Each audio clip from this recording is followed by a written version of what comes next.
Welcome to the Rim Break Rodeo. We hope this video helps. You start by confirming prerequisites. Make sure your VS Code is updated and that extensions are accessible. Once done, open the command palette with Ctrl+Shift+P or CMD+Shift+P so you can jump straight to settings. You need to identify whether suggestions come from a built-in feature, a language server, or an extension. This matters because disabling built-ins differs from removing extension suggestions.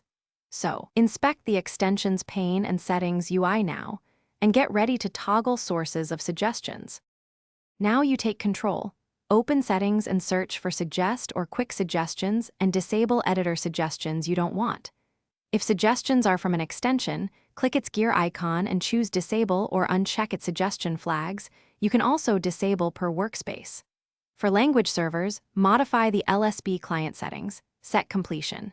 Enable false or change client. Capabilities. This prevents the server from sending completions. Make sure to reload the window so changes apply, and test in a sample file to verify behavior. Finish by reloading the window or restarting VS Code so your changes take effect. Once reloaded, validate in the files where suggestions appeared. If you still see completions, open Developer Tools via Developer. Toggle Developer Tools and watch the console while triggering a suggestion to identify the source.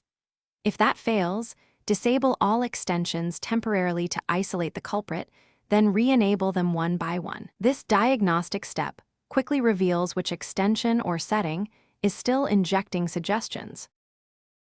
Thanks for watching. Consider subscribing if we helped you.